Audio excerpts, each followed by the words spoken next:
Hello and welcome to episode 170 of the official EstablishTheRun.com podcast.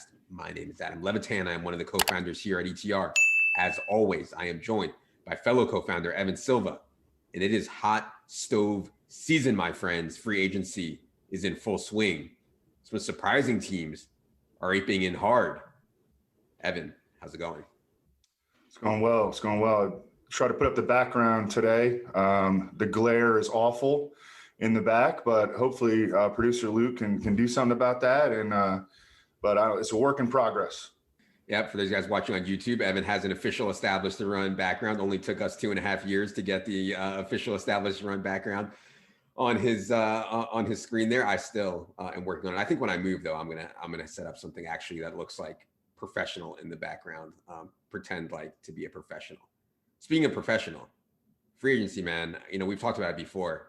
I find it fascinating. I find team building fascinating, not just the fantasy aspect. I find, in a hard cap situation, I don't find free agency in baseball that interesting. Like, go out and blow your load if you have a ton of money. In football, though, with a somewhat hard cap, I find team building really interesting. Then obviously there's a ton of fantasy fallout that we're going to talk about here today as well.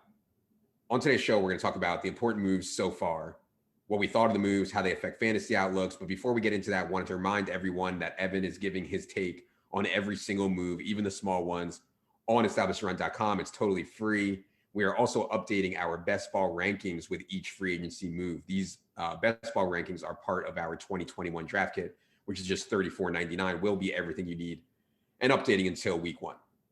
All right, Evan, man, what a start to free agency on Monday and Tuesday, as the Patriots, who are known in the past, at least, for not being overly aggressive in free agency. They just came out blasting. And I want to start there. And first, the Cam deal. So before we get to Jonnu and Hunter Henry and Aguilar and Boone, I want to talk about Cam, because this is an incentive-laden deal. I think in some of these deals, it's important to look at the money closely. This looks like, on the face, a backup caliber deal. $5.1 million if he's on the roster and doesn't start the whole season. $6.6 million if he starts all year. $8.6 million if he starts all year and the team makes the playoffs. He can make up to $13.6 million, depending on how far New England goes in the playoffs, if they make it, awards, etc. But to me, this says almost certainly that the Patriots plan to add competition. However, Ryan Fitzpatrick is gone. Maybe they could do an Alex Smith thing. I don't know, but they're running out of money. So to me, it's like they have the 15th overall pick. You have to think they're going to be looking at quarterback there. We'll see. What did you think of the Cam deal and how New England's quarterback situation shakes out? Yeah, they kind of set this up. There was a lot of positive rhetoric on both sides from Cam Newton himself, from Bill Belichick as the season wound down. And I think that they wanted to make this happen. 1 year, $5 million, with another $9 million available through incentives. Cam Newton entered last season with question marks about his foot, the health of his foot, and the health of his shoulder.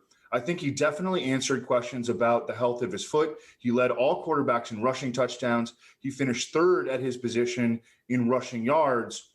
He didn't really answer questions about the health of his arm. But I do think that a lot of that, could be just in terms of his productivity as a passer, could be attributed to, Jacoby Myers being his best receiver. Now he's got Hunter Henry and Jonnu Smith and Nelson Aguilar and Kendrick Bourne as like a possession, third down receiver. And all of a sudden his pass catcher core looks better. I think that the Patriots are sort of building their team in the likeness of the Ravens, with multi-tight end flexibility, with a mobile quarterback, and with a good offensive line.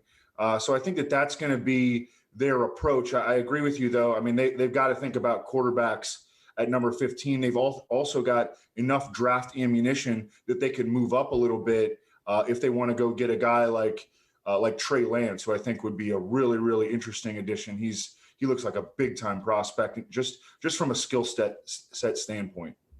One thing that Thorman pointed out on Twitter was, one thing about signing Cam is like, guys like Cam, guys like playing with Cam. Cam strikes me as like a good dude and like a good teammate also, for sure. And so maybe the reason they're able to sign some of these guys, if they go in without a quarterback, maybe they're not able to sign, Jonnu Smith and Hunter Henry because they don't want to play on a team with no quarterback. The thing I don't, I don't want to say Cam is done as a thrower because, like you said, his pass catching core was like the worst in the NFL last year. This pass catching core they're putting together this year is better. I still don't think it's good. And we can go into this now because I still don't think that it is what you need in today's NFL, but we can debate that for sure. Jonnu Smith, 31.25 million on Monday. Then the next day, that's 31.2 million guaranteed. Then the next day on Tuesday, Hunter Henry, 25 million guaranteed. That comes on the heels of last year's draft, which saw the Patriots use the 91st overall pick on Devin Asiasi and the number 101 overall pick on Dalton Keene. And like, yeah, it's cool. You want to say you made a mistake. You want to say that they weren't worth the pick. That's fine. It's just a lot of capital into the tight end position. And then they also add Nelson Aguilar, 2 years, 26 million, Kendrick Bourne, 3 years, 22.5 million. I like the idea in theory of two tight ends. We've seen it work going back a long time ago to Aaron Hernandez and Rob Gronkowski. We've seen the Eagles try to do it with Zach Ertz and Dallas Goedert. I think what you see when you have these two tight end sets is a lot of guys close to the line of scrimmage. The defense packs it in a line of scrimmage. The Eagles had nothing. I mean, the Eagles could not get the ball down the field when they had Ertz and Dallas Goedert out there together. And like, yeah, I like Nelson Aguilar. I guess he's okay. Kendrick Bourne ran like a 4.7. Julian Edelman is playing near the line of scrimmage also. I can just see this offense being so concentrated around the line of scrimmage. So I still think that this offense, to me, I said last year and people killed me for it. I said, Cam is coming to a situation with like the worst. It's not set up for him to succeed as a passer. And know the additions that they've made. I still don't think he's set up to succeed as a passer, but I like Jonnu and I like Hunter Henry. So maybe I'll be wrong there. What do you think about what New England has done around Cam? No, and I talked about how I thought that they were sort of trying to build their offense in the Ravens' likeness. What they don't have is a Marquise Brown. They don't have a vertical field stretcher. Nelson Aguilar can run a little bit. I don't think that that's fully his game. So that's another element that I think that they will be looking for in the draft. Their history of drafting wide receivers is just so abysmal. I mean, I think at this point, you can't say, oh, small sample size, et cetera, et cetera. Like they have truly have a problem identifying wide receiver prospects coming out of college. But yeah, I mean, that's an element of their offense that they are still missing. I think what they're trying to do with the two tight end offense is build, a power-based team with, a powerful quarterback and a powerful offensive line. And that's what they're trying to do as defenses around the league continue to get smaller and faster. They're trying to build a bully. And I hear you on that concern about them being potentially too condensed offensively. And that's why I think that they need to look at field stretchers in the draft or even see like a guy like John Brown, I think would have been an awesome pickup for them. The Raiders just got him. I think it was 1 year, 3.75 million. Like I would like to see the Patriots go after someone like that. Yeah, we'll talk about John Brown more in a second here. And the last thing I'll say on this Patriots situation from fantasy perspective, when Cam is your starter, assuming Cam is the starter, you're already so run heavy. You're so run heavy at the goal line.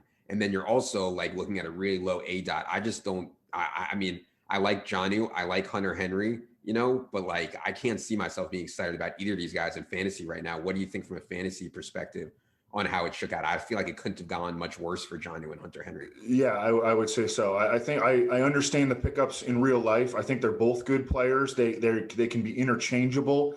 Actually, Bill Belichick in past quotes has described Hunter Henry as a Y tight end, the inline tight end, which is like the Gronk role. And then Daniel Jeremiah on Twitter today suggested that he thought that Jonnu Smith would actually be in the old Aaron Hernandez role as like the movement, the F tight end. So I thought that was kind of interesting. But at the end of the day, I think that these guys are going to ultimately end up canceling each other out. Especially because there's just not going to be a lot of pass volume in New England, and the pass efficiency as well is a concern. Yeah, and the touchdowns. I mean, a lot of these guys, these tight ends, they need 8, 9, 10 touchdowns to make a difference, and that's hard when Cam is projected to run for 10 or 12. All right, Aaron Jones. So we thought Aaron Jones would be on the move. They decided not to franchise tag him. However, in a bit of a surprise, they come back right before the free agency opens on Monday, and they say, "Hold on a minute. We're not doing the franchise tag on Aaron Jones. We are going for the long term, 4 years, $48 million for Aaron Jones." We can debate if this is the right approach from a team building perspective. I actually think it's okay in a vacuum. Like given how good Aaron Jones is in the pass game and how small the window is with Aaron Rodgers, I think it's okay. It's not like an outrageous amount of money, 4 years, 48 million. But if this in any way keeps them from going after and getting a big time wide receiver opposite Devontae Adams, whether that be Galladay or Fuller or Curtis Samuel, I think it's really bad. Like if I can only have one of Aaron Jones versus Galladay, Fuller, Curtis Samuel, it would be one of the wide receivers for me. And that's not to take away from Aaron Jones. I love Aaron Jones' game. I think he's awesome. So what do you think about the Packers? Because now, I mean, the Packers don't have like any money. Like I don't even know if they can afford Curtis Samuel at this point. And so what do you think about what the Packers decided to do with Aaron Jones? So you just gave like a real football take. But if we're just going to focus on the fantasy side, I mean, I absolutely love this situation. I think that Aaron Jones actually is gaining fantasy value here. He's got the commitment from the team. Jamal Williams is gone. And A.J. Dillon, who's going to move into that number 2 running back role, is not nearly the passing game back that Jamal Williams was. I think that there could be some concern about A.J. Dillon eating into Aaron Jones' workload at the goal line potentially. But I think we're going to see more passing game usage from Aaron Jones, who, I mean, he's caught almost 100 passes over the 96 catches over the last 2 years. I think he can catch more. I think he can catch 60 or 70. You know, again, I've sometimes described him as like 90, 95% of Alvin Kamara. I think that that's who Aaron Jones is. And I think that he gained fantasy value here. I agree. I mean, last year, what we saw was Jamal Williams rotate full series. It would be like 3 series for Aaron Jones, then a full series for Jamal Williams, no matter what happened, passing downs, goal line, whatever. With this situation, it won't be series by series. It'll be situational. It'll be, hey, it's a passing down. Let's get Aaron in there.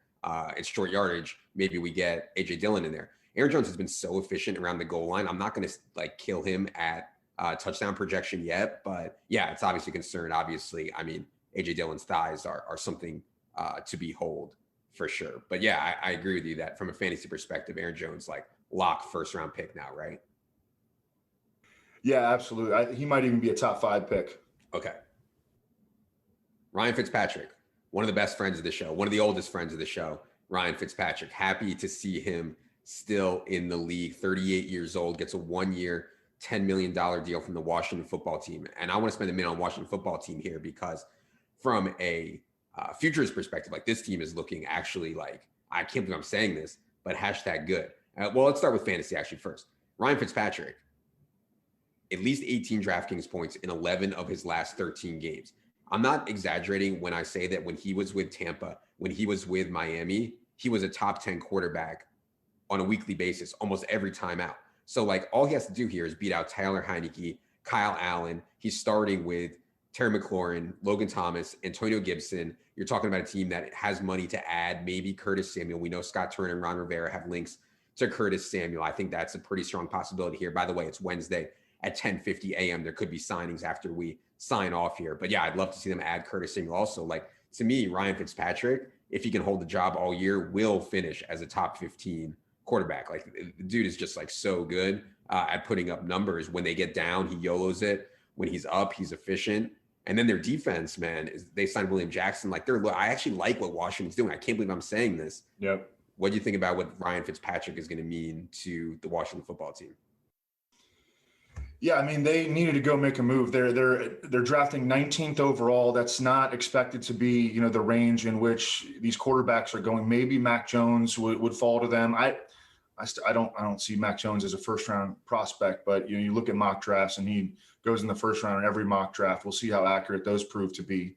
But you know, they released Alex Smith. They re-signed Taylor Heineke, and you know, he's a guy that, I mean, you know, he's a backup caliber player, right? He had a nice playoff game against Tampa Bay, but he's a backup caliber player. They know that. Same with Kyle Allen. So they needed to bring in someone that was, you know, at least, you know, gives them some credibility at the quarterback position in terms of being a starter. I mean, and Ryan Fitzpatrick, I think late as his career has progressed, he's gotten a little bit better at taking care of the football, which that is a trait that Washington needs, because they're at the end of the day, they're still a defensive minded team. Their defense it should be a top 5 unit in 2021, especially after, and I love that signing of William Jackson too. You know, they weren't that talented in the secondary last year. And they got a lot better with that move.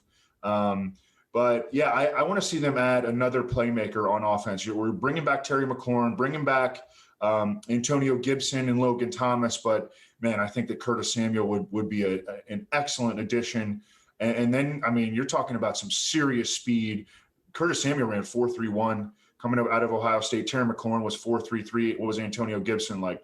4.3 something? Yeah. Yeah. I mean, so that would be a fun pickup. Oh, I mean, you said top 5 defense. I could see this being like a top 1 defense. Like they are absolutely loaded at the defensive line position. Now they add William Jackson. I mean, I don't know what the futures market is. Somebody tweeted me they got the Washington football team 4-1 to win the NFC East. Like, come on, man. I mean, I know Dak's coming back and everything, but Jesus, I mean, 4-1 on them to win the NFC East sounds really good to me. And yeah, I mean, I thought Terry McLaurin was one of the best 4th round picks last year. Like I took Terry McLaurin in the 4th round a ton last year in fantasy, and he was fine and he was good, I would say.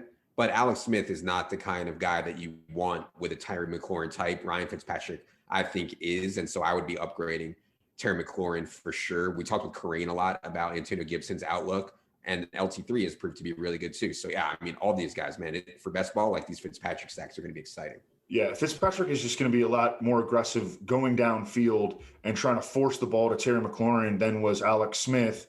I don't think we're going to have these games where J.D. McKissick catches, 12 balls for 62 yards anymore. Yeah. Okay.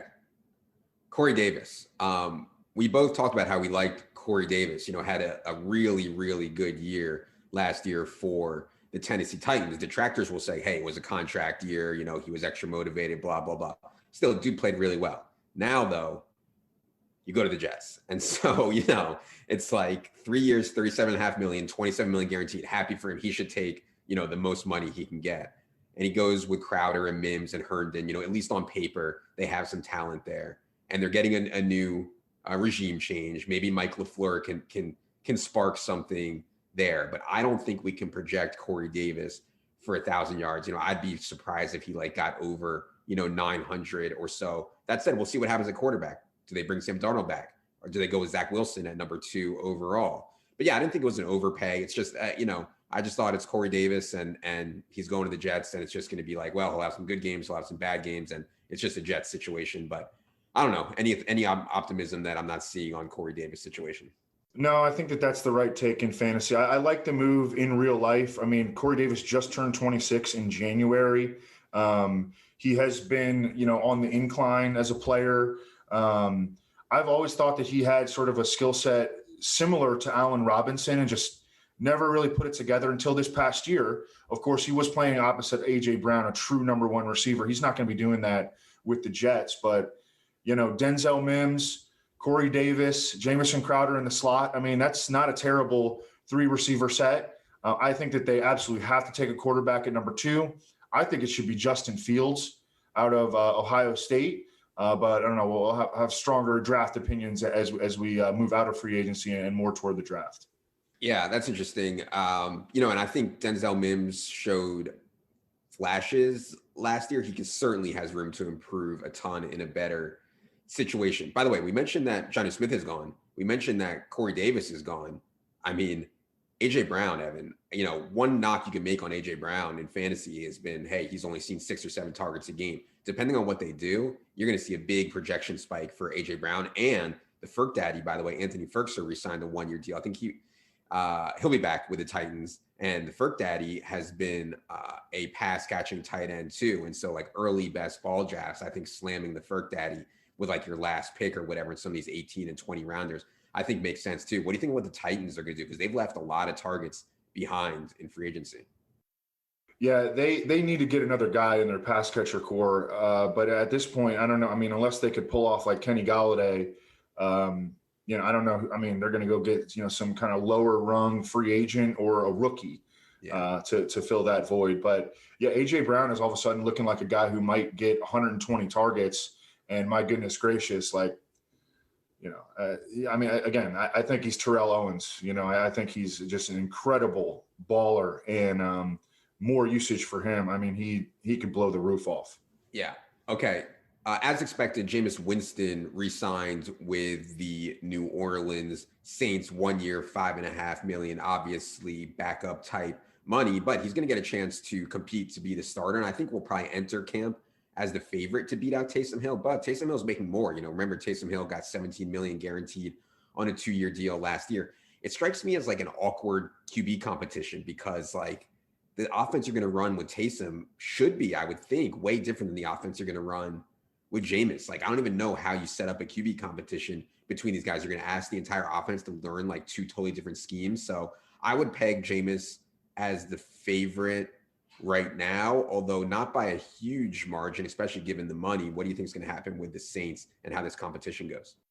Yeah, I actually I thought that Jameis Winston was going to be the favorite. I actually might lean toward Taysom Hill now being the favorite to start week 1. I think at the end of the day, both of these guys are going to make starts in 2021.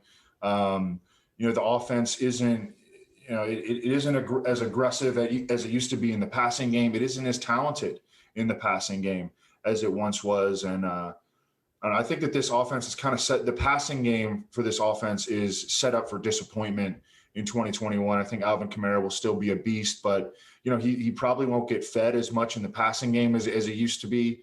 And Michael Thomas, I think, is also going to take a hit. I think the arrow is pointing down on this offense, and they might end up playing musical chairs at quarterback. I mean, one of the things that was so valuable about Michael Thomas was catch rate. I mean, Michael Thomas had the most outrageous catch rate I've ever seen. He was at like 90% that year, those few years when Drew Brees was really clicking on all cylinders with him. And obviously with Jameis, completion rate is going to be low. With Taysom, completion rate is going to be low. And when your ADOT is only like 8 or 9 yards down the field, well, that's a major problem for Michael Thomas. So I would expect the market to react there pretty sharply and be off Michael Thomas. We'll see where his ADP settles. By the way, we do have ADP. We're pulling from a bunch of different sites you can see on the site, and we've reset that to be just drafts within the last 7 days. The sample size is going to grow from there, but we just wanted to have all these moves as part of the ADP instead of some old stuff baked in there as well. All right. Jacksonville signed 2 guys, and I think people in Jacksonville are probably a little bit disappointed. They wanted bigger splashes, but they do get Marvin Jones. They do get Carlos Hyde, 2 years, $14.5 million for Marvin Jones. He's 31 years old. Obviously, the connection here is Darrell Bevel was the Lions offensive coordinator. Now he is Urban Meyer's offensive coordinator in Jacksonville. Marvin Jones last year showed that he had gas in the tank. I mean, he had that one monstrous game with Kenny Golladay out, and Marvin Jones showed he could still play. But again, 31 years old. And then Carlos Hyde, 2 years, $6 million. Probably best case scenario for James Robinson. Like, I don't know what else they're going to do at running back, but adding Carlos, we knew they were going to add someone. So, I mean, adding Carlos Hyde is certainly not the biggest threat at all to James Robinson. What do you think about what the Jags have done so far? Yeah, I think that James Robinson actually is going to end up being maybe one of the biggest offseason winners if he can get through the draft without the Jaguars spending, anything more than like a 5th round pick on a running back. Then I think James Robinson could be actually a monster offseason winner because I like the direction of this offense. They're really deep at receiver. It's not going to be the greatest fantasy situation, I don't think, at receiver because, I mean, they've got 5 guys that can play, and DJ Shark, Laviska Shenault, Keelan Cole, Colin Johnson, and now Marvin Jones. Mm-hmm. I mean, they've got 5 guys that they can run out there in a big rotation. I actually thought that the top 3 are cut above. Maybe you disagree, but I thought that the Marvin, Chark, and Viska are cut above. But I don't know. Maybe we'll see a rotation. But yeah, my first thought was like, hey, that's their top 3. I mean, that could be. I mean, it's a new regime. They're going to want to play Marvin. They just gave him money. DJ Shark is clearly, I think, the number 1 talent. Well, I don't know, Laviska Shenault, I wouldn't put anything past him. Mm-hmm. But, I mean, no, that's a fair take. But, I mean, Keelan Cole can play all 3 receiver positions. And Colin Johnson, I thought, showed some potential, and he's the biggest receiver out of all the 5. He's like 6'5", 6'6". So, but I know they've got nothing at tight end. And they might end up playing a lot of spread offense. I mean, this is Urban Meyer we're talking about. So they might end up running like a bunch of like 4 and 5 receiver sets. Yeah. And I mean, I'm sure Trevor Lawrence is comfortable with that as well. So yeah, definitely a team to watch there with the Jaguars. Some Jaguar stacks are interesting. The rookies are in the player pool in best ball. And like, obviously we have them ranked. Obviously we know where Trevor Lawrence is going. We also have some of the rookies ranked that we think will have an impact as well. Obviously, landing spot's going to change a lot there after the draft.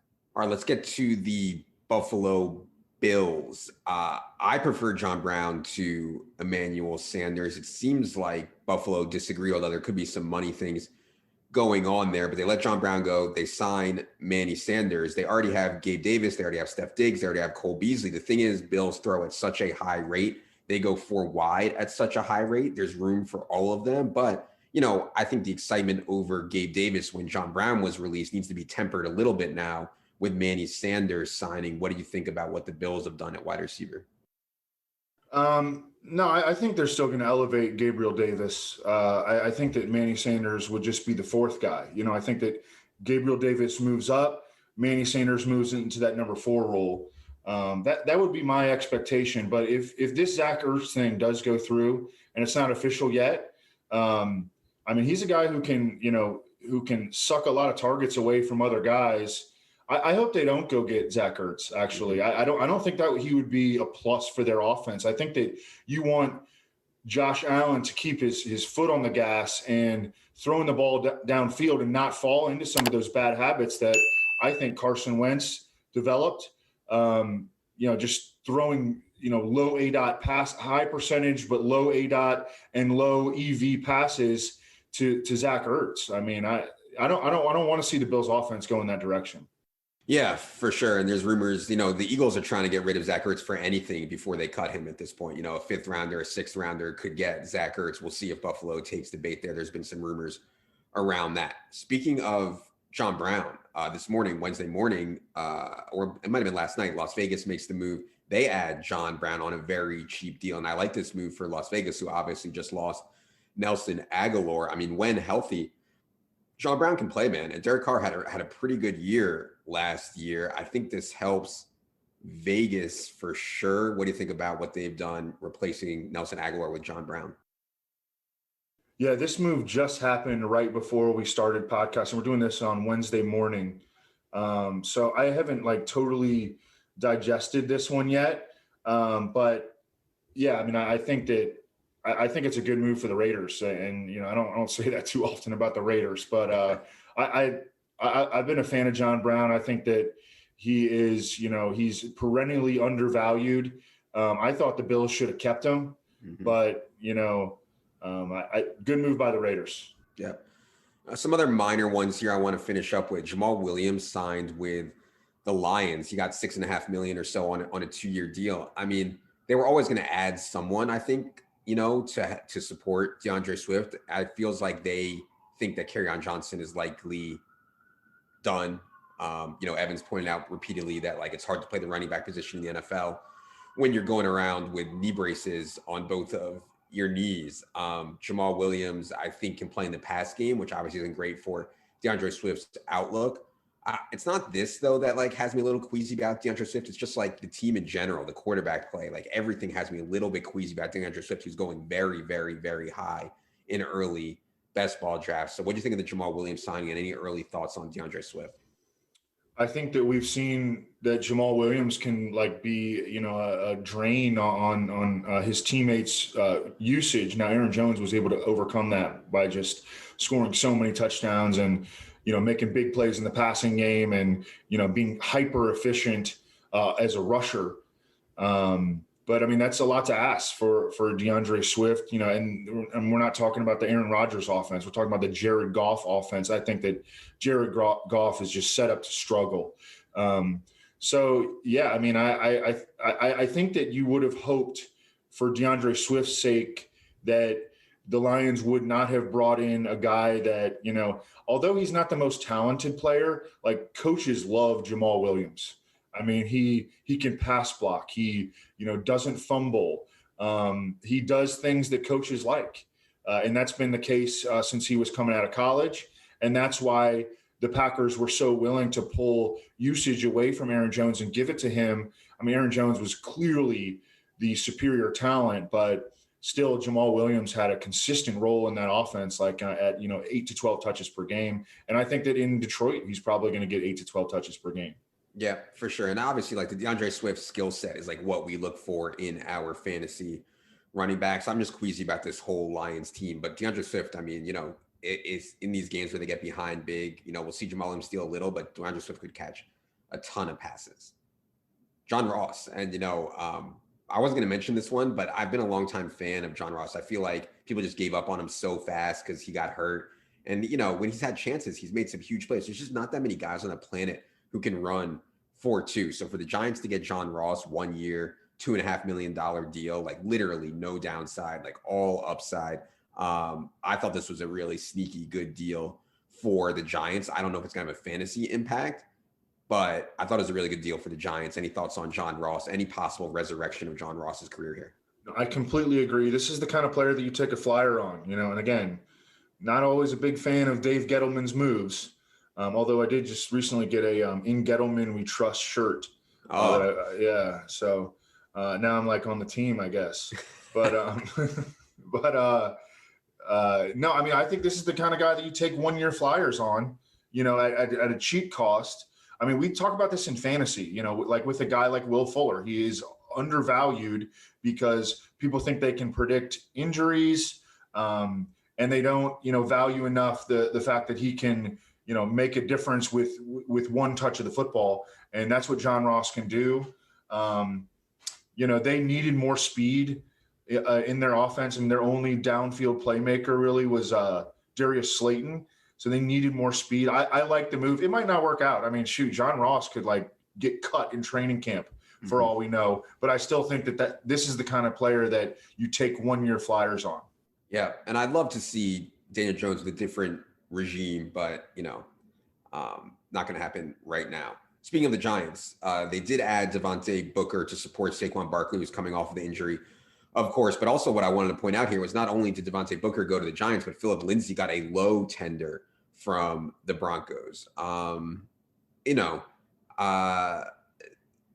There's something to be said for Melvin Gordon here kind of being left as kind of alone. I don't know. Any thoughts on Devontae Booker, Philip Lindsay? We're kind of scraping the bottom of the barrel here. Yeah, Philip Lindsay, he got the original pick tender. Is that correct?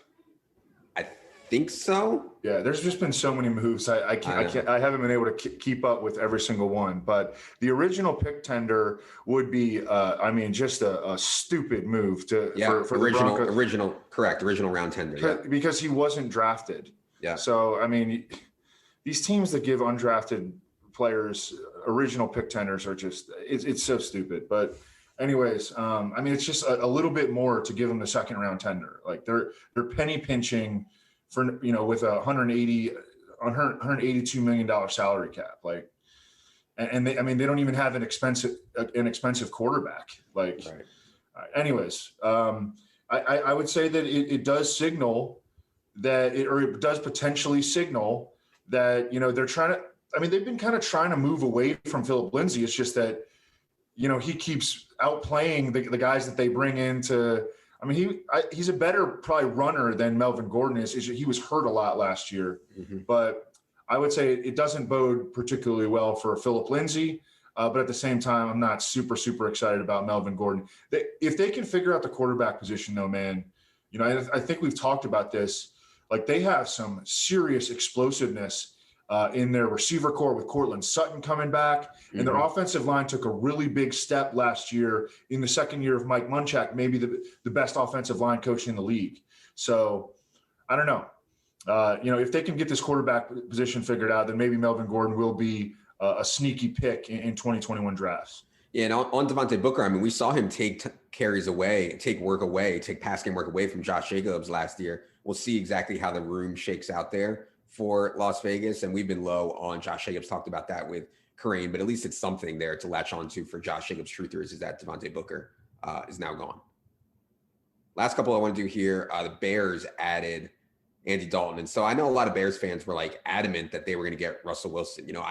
I just don't know. Like, I think Seahawks can be donkeys, but you got to be a huge donkey to give up on Russell Wilson at this point in his career, no matter what teams are offering you. So I'm not surprised that a deal didn't go down there. I guess I'm a bit surprised they think Andy Dalton is like the stopgap. 1 year, $10 million on Andy Dalton. Do you think Andy Dalton will end up as the week one starter for the Bears? I don't care. Like, do you care? How many backup caliber journeyman quarterbacks can you put on one roster? Like, Nick Foles. I mean, Nick Foles is different than Andy Dalton, but at the end of the day, like they're giving you the same thing. You know, Yeah. This team just has been in quarterback purgatory forever.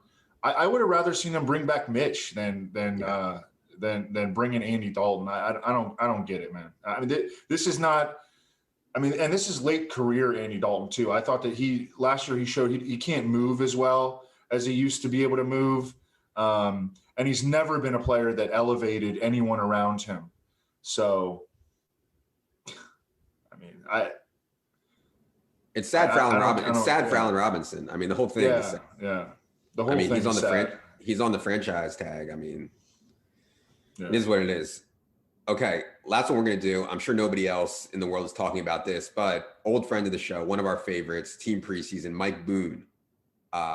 Vikings gonna let him walk. I mean, they didn't even give him like the lowest possible tender. Vikings just said, "Hey, Mike Boone, you can walk." I would love. I mean, if I had the choice, and I like some of these running backs, man. If I had the choice between giving like Aaron Jones $48 million and Mike Boone like $2 million, I mean, if I was up against the cap, give me Mike Boone. I'd love to see the Seahawks. I'd love to see the Dolphins. I'd love to see maybe the Broncos even take a shot on Mike Boone. I mean, give this dude a chance, and I think he's going to perform well, especially at cost. Like, he's going to be literally free. It's like a Donald Parham situation. Like, the Lions and Washington had him.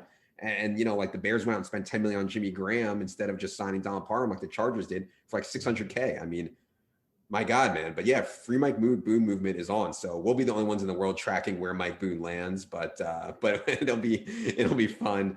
Any potential landing spots? What do you think? A Seahawks starter, Mike Boone? That sounds good to me. I mean, I'd love it.